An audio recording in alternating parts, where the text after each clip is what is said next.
Здравейте! Ние сме Кан и Ниляй, доброволци към фундация от мечта до реалност, град Разград. Аз съм ученик в 8 клас и се обучавам в механотехникум Шандор Петьофи, град Разград. Ще участвам в проекта Заедно за едно зелено бъдеще в качеството си на менеджер комуникации.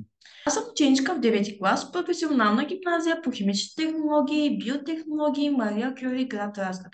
Ще участвам в проект Заедно за едно зелено бъдеще в качеството си на оперативен менеджер. Припознахме мисията на фундацията, която е да работи в помощ на държавата в сферата на образованието и културата с уязвими и маргинализирани групи от обществото. И талантът е на България, а и фундацията мечта до реално сбъдва мечти, а нашата да живеем в една по-чиста, зелена планета, в едно по-добро бъдеще.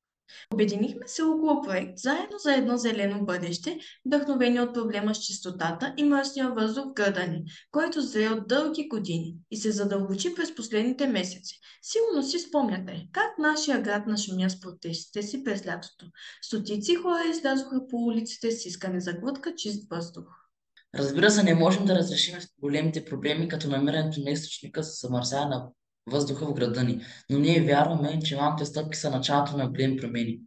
С нашия проект Заедно за едно зелено бъдеще ще повишим информираността на подрастващите и обществеността в град Разград за борбата с климатичните промени и ще призовем за емпатия и опазване на нашата прекрасна планета, планетата Земя. Сайта на проект Заедно за едно зелено бъдеще и социалните мрежи, които създадохме, ще информираме възможно повече хора, че промяната в климата е в резултат на човешката дейност. Нашата дейност и бъдещето на нашата планета Земя зависи от всички нас.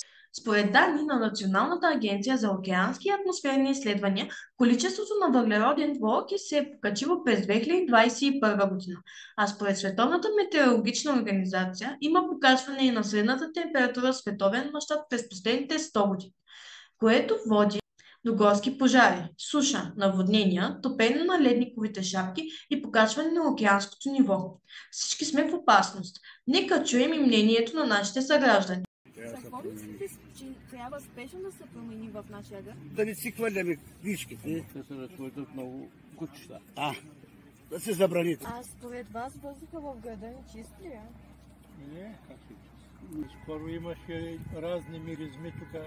Мислите ли, че ние гражданите сме отговорни за чистотата на нашия град? Ето, седнали тук и тая да те разбереш и плюете. Нашият роден град е обезлюдяващ и с затихващи функции. Няма места за развлечения за подрастващите, както и клубове за доброволчество и добротворство. Бихме желали да допринесем за доброто му развитие, като популяризираме идеята, че всичко зависи от нас и бъдещето на земята в нашите ръце. Нека се обединим всички заедно за едно зелено бъдеще!